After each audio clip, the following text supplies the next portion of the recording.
हमारे चैनल को सब्सक्राइब करने के लिए सब्सक्राइब के इस बटन को ऐसे दबाएं, फिर नोटिफिकेशन पाने के लिए इस बेल आइकन को ऐसे प्रेस करें और नोटिफिकेशन को ऑन कर लें।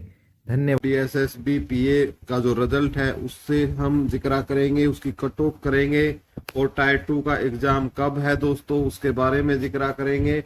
साथ ही साथ उसकी तैयारी कैसे करें, क्या उसके लिए अब रणनीति अपनाई जा सकती है, उस पर हम जिक्र करेंगे।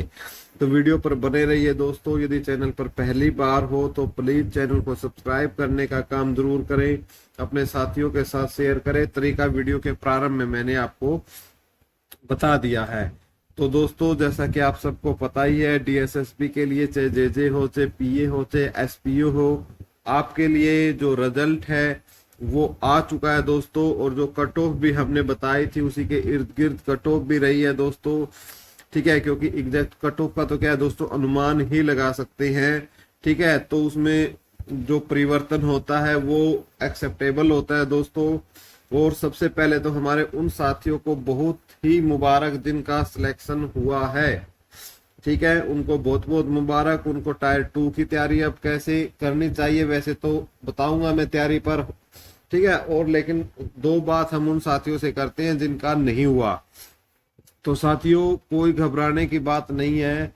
इन दौरों से मैं भी बहुत बार गुजरा हूं कि जब मेरा सिलेक्शन नहीं होता था, जब मैं उसमें असफल हो जाता था, तो काफी बार मैं ऐसी समय से मैं गुजरा हूँ, ऐसी घड़ी से गुजरा हूँ। और मैं समझ सकता हूँ कि एक हृदय आघात होता है उस बच्चे का जो बच्चा तैयारी करता है। तो दोस्तों लेकिन हिम्मत नहीं हारनी है। इसके अलावा भी बहुत सारे DSSB में और भी वैकेंसियां सेंटर लेवल पर आ रही हैं, आप सबको उनकी तैयारी करनी है और लगे रहना है, ठीक है। तो टायर 2 का जो रिजल्ट है साथियों मैं आपको दिखा देता हूँ। टायर 2 का रिजल्ट दोस्तों डिक्लेयर कर दिया गया था। वही जो वैकेंसियां थी जो JJE की, यदि हम बात करते हैं, जनरल की 222, OBC की 138, SC की 72 और ST की 60, EWS की 54, टोटल आपकी 545। ये डिस्ट्रिक्ट और सेशन कोर्ट में थी और ये 20 पोस्ट आपकी थी फैमिली कोर्ट में। और जो टोटल का डाटा है ये आपके सामने है, ठीक है। तो जैसा कि आपको पता है दोस्तों जनरल में सभी फाइट करते हैं, ठीक है। तो जो ये कट ऑफ रही है दोस्तों, ये रही है आपकी कट ऑफ, यानी जो टायर 2 के लिए एग्जाम में आप अपियर हो गए, यदि आप जनरल से हो और 89.79 से यदि आपके ऊपर हैं तो आप टायर 2 में बैठ पाओगे।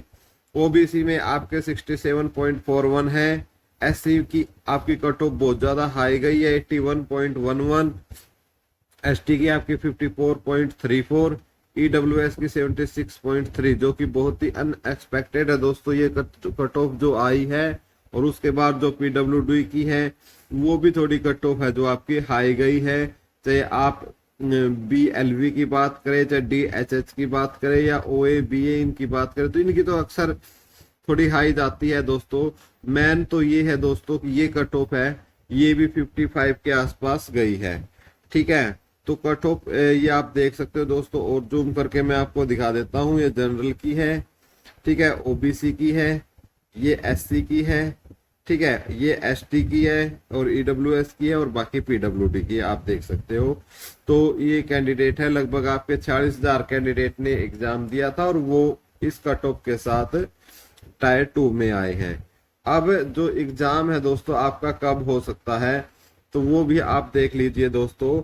आपका जो 1 तारीख को जो एग्जाम है दोस्तों, ठीक है, वो PA का और SPA का रहेगा, ठीक है। टाइमिंग सुबह 8:30 से 10 बजे तक रहेगी, ठीक है। एक में PA का 2 शिफ्टों में होगा, ठीक है, 8:30 से 10 और 12:30 से 2:30 बजे तक।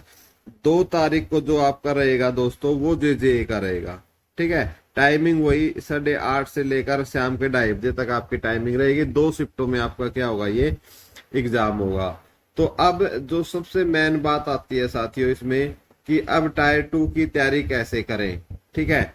सबसे मेन आपका जो क्वेश्चन होगा साथियों यही होगा कि जो टायर 2 है, ठीक है, उसकी तैयारी कैसे करें, ठीक है। तैयारी की यदि मैं बात करता हूं दोस्तों, मैं आज से लगभग 1-1.5 महीना पहले ही मैंने आपको बता दिया था कि जो टायर 2 है दोस्तों आपका जून का हुआ था। हालांकि मैंने जून का फर्स्ट वीक सेकंड वीक बोला था 4 जून के बाद, ठीक है, लेकिन अब डेट आई है 1 और 2 जून की, ठीक है।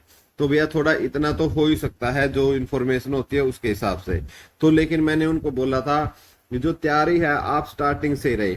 अब सच बात यदि मैं आपको बताऊं ना दोस्तों ईमानदारी से, ठीक है, अब जितने भी आपके दिन आपके 1 या 2 जून, आज से लेकर 1 या 2 जून तक जितने भी दिन बचे हैं, इनमें तो क्या है, जिन बच्चों की तैयारी है उनको रिवाइज ही करना है, ठीक है। वो तो तैयारी हो चुकी है जिनको करनी थी, लेकिन फिर भी जिन्होंने नहीं की है तो आप कौन सी बुक ले सकते हैं। हालांकि मार्केट में आपको प्रैक्टिस बुक मिल जाएंगी आपको आराम से, ठीक है, प्रैक्टिस बुक ले लें, ठीक है। आपकी बहुत सारी ऑनलाइन साइट्स है दोस्तों, ऑनलाइन साइट से भी आप डाउनलोड कर कर उनका घर पर प्रिंट निकाल कर उनकी उसके हिसाब से आप तैयारी कर सकते हो। साथ ही आप यदि तो देखो तो किरण की भी बुक आती है दोस्तों, ठीक है, स्पेशल ये आपकी JJSPA के लिए ही आती है, ठीक है, तो वो भी आप पढ़ सकते हो, ठीक है। अरिहंत की बुक आती है, एक बहुत अच्छी बुक है दोस्तों, किरण और अरिहंत, आप 2 ही कर लो। मैं तो ये मानता हूँ सिर्फ आप किरण से कर लो, साथ में यदि आपकी आदत है न्यूज़पेपर रीडिंग की, ठीक है, जैसे आपका हिंदुस्तान टाइम्स है या आपके और भी न्यूज पेपर हैं, ठीक है, इंग्लिश के जो न्यूज पेपर होते हैं, तो उनमें से ना अच्छे अच्छे वर्ड यानी जो यूनिक से वर्ड्स आते हैं उन वर्डों को क्या है दोस्तों लर्न कर लो अच्छे तरीके से। और जब भी आप ऐसे राइटिंग लिखो उस टायर 2 के अंदर, तो उन वर्डों का उसके अंदर प्रयोग करना बड़ी सुंदरता के साथ, क्योंकि वही इफेक्ट जाता है। वरना सिंपल लैंग्वेज में तो क्या है, सभी लिखते हैं उसी चीज के नंबर मिलते हैं दोस्तों, ठीक है। वर्डों की जो अरेंजमेंट होती है, और ये कैसे आएगी दोस्तों, जब आप ज्यादा से ज्यादा वर्डों को पढ़ोगे,